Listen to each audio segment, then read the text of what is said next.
It's the fifth day of rain. You are huddled at the mouth of a cave thousands of years ago, and you are watching the same gray sheet of water you've watched since the sun disappeared almost a week ago. The ground outside is a soup of mud. The little fire behind you is struggling, hissing, fighting for its life against the damp air. Everyone is cold. Everyone is a little hungry because nobody has been able to hunt or gather properly in days, and there is nothing to do but wait and listen to the endless drum of water on stone. Now, when you imagine a week of solid rain today, you probably picture something almost cozy. Staying in, a warm blanket, a show to binge. Maybe you're a little bored. But for the ancient humans sitting in that cave, a week of rain was something completely different. It was a slow-motion emergency. And how they survived those long, wet, miserable days quietly helped shape who we became. This is what ancient humans actually did when it rained all week, and it is a far bigger deal than you think. Let's start with the obvious question. Why was rain such a problem? Today, rain is mostly an inconvenience. You get wet, you dry off, you move on. But step back into the ancient world and rain becomes something with teeth, because getting wet and staying wet was genuinely dangerous. Here's the thing we forget from inside our heated, waterproof lives.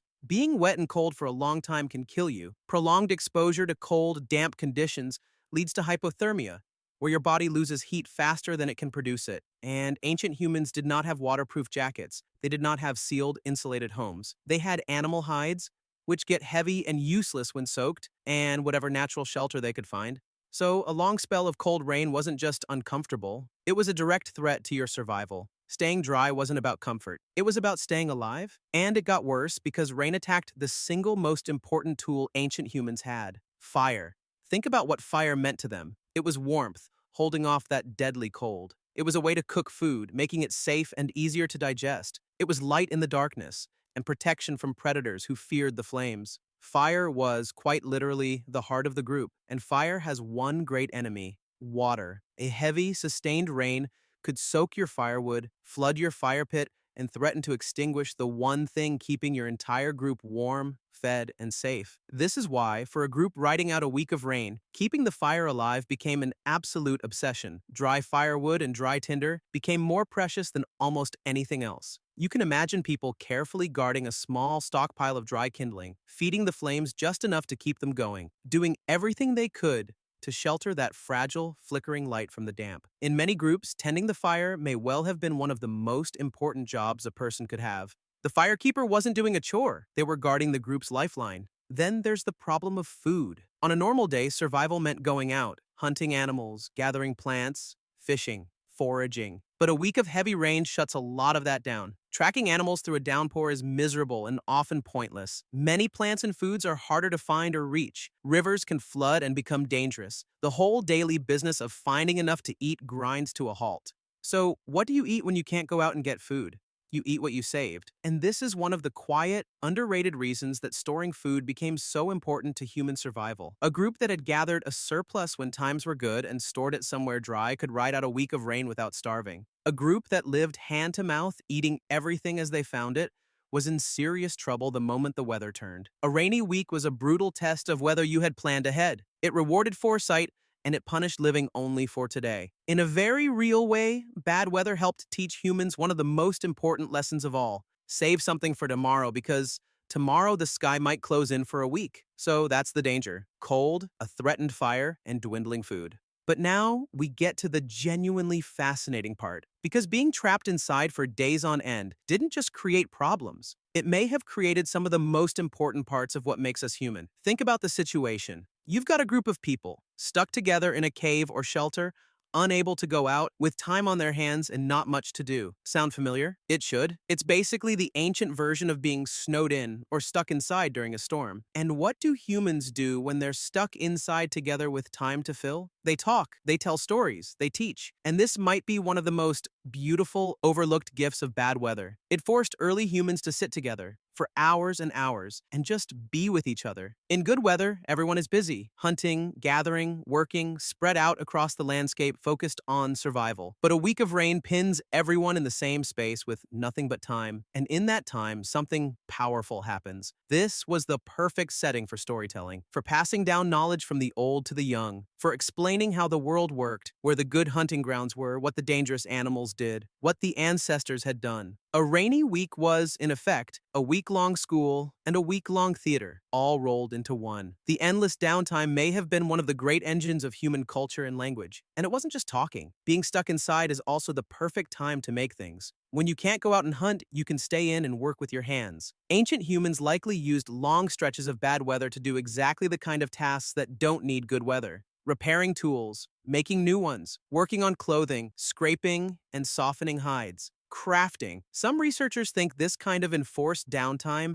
could have been important for developing skills, for experimentation, and even for the creation of art. Picture it. It's pouring outside, the fire is glowing, and someone with nothing else to do starts pressing pigment onto a cave wall, or carving a shape into a piece of bone, or figuring out a slightly better way to attach a spear point. Necessity is the mother of invention, but so sometimes is boredom. Those trapped, rainy hours may have been exactly when some of humanity's creative and technical leaps had the room to happen. The weather locked the door, and the human mind, unable to go outward, turned inward and got creative. Now, I don't want to make this all sound cozy and wonderful, because there was a genuinely dark side to a long spell of bad weather. A single week of rain was survivable, especially if you were prepared. But weather doesn't always stop when it's convenient. What happens when a week becomes two? What happens when an entire season is colder and wetter than usual? When the rains come early or refuse to leave? This is where bad weather stopped being an inconvenience and became a genuine threat to a group's existence. If the weather stayed bad long enough, stored food could run out. Hunting and gathering could fail for too long.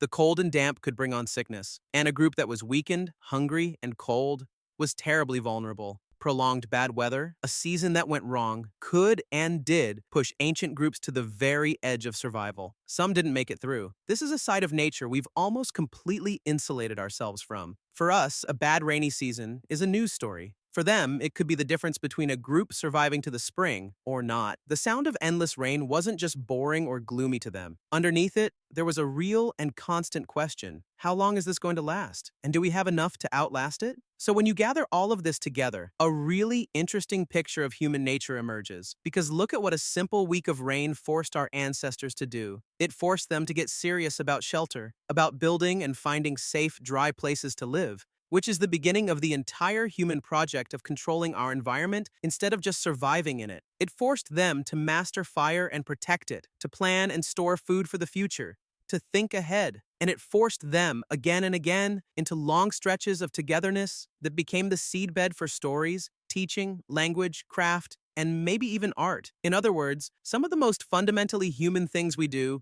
building homes, planning ahead, gathering to share stories, making things with our hands just to pass the time, may owe a real debt to all those miserable, rainy, stuck-inside days. The weather that trapped us indoors may have helped make us who we are. It pushed us to build, to prepare, to connect, and to create. Bad weather wasn't just something ancient humans endured. In a strange way, it was one of their teachers. So, what did ancient humans do when it rained all week? They did what humans have always done in the face of a problem. They adapted, they endured, and they made the best of it. They huddled together for warmth in the driest place they could find. They guarded their precious fire like the treasure it was. They ate carefully from whatever they had stored and hoped it would last. And in those long, gray, endless hours, they talked and taught and told stories and made things and grew closer, filling the empty time in the same ways their descendants still do today. A week of rain was a test. It tested whether they had prepared. It tested whether they could keep their fire and their spirits alive. And it tested whether they could sit together in the damp and the dark and turn dead time into something meaningful. More often than not, they passed that test. And every time they did,